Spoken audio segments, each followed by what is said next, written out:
abafana ba polisi baragera bati Kenesi wemere ariko kandi na Mutabaruka aze atubwira icyo abitekerezaho. Polisi itsinze ikipe ya Gasogi igitego kimwe ku busa kuri Kigali Pele Stadium. Igitego cyane Elijah mu gice cya kabiri cyari gihaje kugira ngo ihereze amanota 3 abasore ba Ben Musa ndetse n'ikipe ya Polisi FC muri rusange yizere intsinzi yo kuri uyu munsi. Wari umukino wabaye ku gicamunsi cyo kuri uyu wa gatanu itariki ya 12 z'ukwezi kwa 12 mwaka 2025 ukaba umukino w'umunsi wa 12 wa Rwanda Premier League. Ni umukino wagiye kuba impande zombi ziri mu bihe bitandukanye kuko Gasogi United yaherukaga gutsindwa n'ikipe ya Marine FC ibitego 2 ku busa, ni mu gihe ikipe ya Police FC yaherukaga kugwa miswi n'ikipe ya APR FC ku mukino wabaye ku gatandatu wa Rwanda Premier League. Baganganyije ubusa ku busa amakipe yombi. Wari umukino rero amakipe yombi abonaga ko ashaka kuza gukosora buri kimwe cyose kuko Police FC yari imaze imikino by'umwihariko 3 idatsinda, irimo kunganya inshuro 3, harimo yanganyije n'ikipe ya Musanze, ikanganya na APR FC ndetse ikananganya na Al Hilal Omdurman. Ariko kandi Gasogi United nayo imaze iminsi mu bihe bitari byiza birimo no gutsindwa na Marine FC, kuri uyu munsi yashakaga gukosora umukino. Rero amakipe yombi yari yifashije abakinnyi bayo beza bose bashoboka, aho nko ku ruhande rw'ikipe ya Police FC usibye kapiteni Eric Zidane utaruhari, abandi bayo bose barimo Arebaka, Rage Byiringiro, Ani Elijah Rutayizamu ndetse n'abandi bari mu myugariro Christian n'abandi bose bari bahari, ubona ko biteguye gukina ku mukino wo kuri uyu munsi. Ni umukino wagiye ko ariko kandi ikipe ya Gasogi United yahize cyane kuko ku munsi w'ejo perezida wayo Kenesi yarabasuye mu myitozo arabaganiriza ndetse ababwira ko amanota y'uyu munsi akenewe cyane. Uyu munsi rero wari umunsi wo kuderivaringa cyangwa se wo gukora ibyo abasore basabwa bagatanga umusaruro wose. Umukino waje kuba igice cya mbere mu by'ukuri ntabwo cyabaye cyiza ndetse n'abarebaga uyu mupira ntabwo cyaryoshye kuko cyaranzwe cyane no kwigana cyane ku makipe yombi, aho wabonaga kihangana riri mu kibuga hagati abakinnyi ku mpande zombi, umupira ukinirwa kenshi mu kibuga hagati, ukabona imipira mu mpande ku bakinnyi bo mu makipe yombi idanyurayo cyane, ukabona ko umupira ntabwo uryoshye.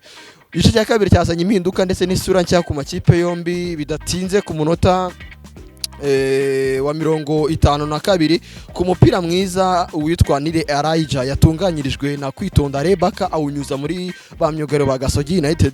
Uyu Ani Elijah Rutahizamu w'umunyanigeriya ukina mu Rwanda ikine makipe nka Bugesera yaje gushyikira uyu mupira arawutunganya neza mu kaguru ke k'iburyo, abanza gushyiraho akaboko ararinda cyangwa se byitwa protection muri football cyangwa se mu mupira w'amaguru.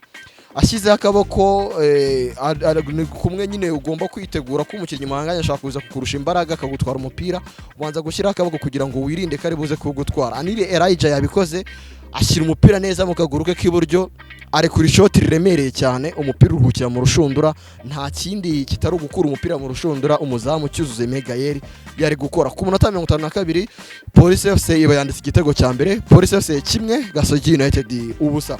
Umukino wakomeje maze bidatinze ikipe ya Police ikomeza kongeramo imbaraga. Ku munota 58 Police yabonye penalty ikosa ryakorewe n'ubundi Ani Elijah, abonaga ko uyu mukino yarawurimo cyane, yinjiye ariko yinjiye umwugariro w'ikipe ya Gasogi United aza kumutura hasi. Umusifuzi Uwikonda Samuel asifura ko nta kindi gihano ikipe ya Gasogi United yagombaga guhabwa kubera iryo kosa kitari penalty. Penalty yaje guhabwa Byiringiro Rage, ubonaga ko yatangiye umukino usa nk'ata urimo neza, akora amakosa, atakaza imipira, ukabona ko atari injira cyane mu mukino. Yaje guhabwa rero iyo penalty ku 58 ariko ayitera mu biganza by'umuzamu cyuzuye Megayeri, umupira usohoka hanze. Rage ahusha penalty yari igombaga guhita noneho irangiza, navuga ngo umukino igahita ikuramo ibyiringiro byose abasore b'ikipe ya Gasogi United batekerezaga ko bishoboka kuba bagombora. Rage ahusha penalty, umukino waje gukomeza ariko amakipe yombi bitangira kugaragara ko tactique cyangwa se amayeri y'umukino atangiye guhinduka. Ikipe ya Polisi yatangiye gusubira inyuma cyane ndetse umutoza akora impinduka, aho uwitwa Ani Elijah ndetse na Baka yaje kubakuramo injizamo Didier ndetse na Christian Tia abinjizamo, ariko kandi na Gasogi yategereje gukora impinduka ikuramo Danindi Kumana injizamo undi musore ukiri muto nomero 10. Amakipe yombi yahinduye tactique, amayeri ya Gasogi yo kwataka, hanyuma Police FC itangira kurinda ibyagezweho, ari nako Gasogi yatangiye kubona uburyo bwinshi pe bwashoboraga kubyara umusaruro. Ariko nk'imipira y'imiterekano witwa Nkubona Mark yagiye abona nta kigeze ayimaza yiteraga abasore ba Police FC bakayikuramo ndetse indayiteye akayitera mu buryo bubi ugasanga ntabwo igeze ku bakenyi yashakaga. Umukino waje gukomeza gutyo twinjira mu minota 90 hongerwaho iminota 5. Mu minota 5 y'inyongera ikipe ya Gasogi inategereje kubona ikarita ya kabiri y'umuhondo yahawe Nkubana Mark ku ikosa yakoreye Byiringiro Rage, amukorera ikosa umusifuzi wikunda Samuel amuhiriza ikarita y'umuhondo ya kabiri asohoka mu kibuga. Byiringiro Rage ateye uwo mupira w'umuterekano yarakoreweho ikosa, ntabwo nawo ugeze ubyara umusaruro, umupira uruhukira muri ba myugariro wa Gasogi United. Umukino waje gukomeza mu minota cyangwa se ku murizo wawo Gasogi United igerageza gushaka ukuntu yatsinda igitego byibiri kanganya, ariko birangira nta musaruro bitanze ndetse na corner babonye ku minota wa nyuma ntiyageze umusaruro ibyara. Bivuze iki kuba Police FC itsinze uyu mukino? Bivuze iki kuba Gasogi United itsinzwe? Police FC igumye ku mwanya wa mbere aho kuri ubu ifite amanota yayo 26 mu mikino 12 imaze gukina muri Rwanda Premier League. Gasogi United iri ku mwanya wa kane aho ifite amanota yayo 18. Rwanda Premier League irakomeza mu mpera z'iki cyumweru, gusa imwe mu mikino nakurarikira kureba ndetse uzanakurikira kuri iyi chaîne nziza yanyu ya YouTube UMUNOTA TV official. No mukino w'ikipe ya Rayon Sport ku cyumweru izakora urugendo rye mu Bugesera, izakina na Bugesera FC, ariko kandi ikipe ya Gorira ku munsi w'ejo kwa gatandatu izakira kuri Pele Stadium ikipe ya APR FC. Ngayo nguko iby'umukino wa Police FC itsinze Gasogi United igitego kimwe ku busa igakomeza no kwizera kuguma ku mwanya wa mbere. Ni Rwanda Premier League umunsi wa 12. Munyemere mbashimire nitwa Gladiator, dukomeze tubane muri gahunda n'ibiganiro byacu bya buri munsi.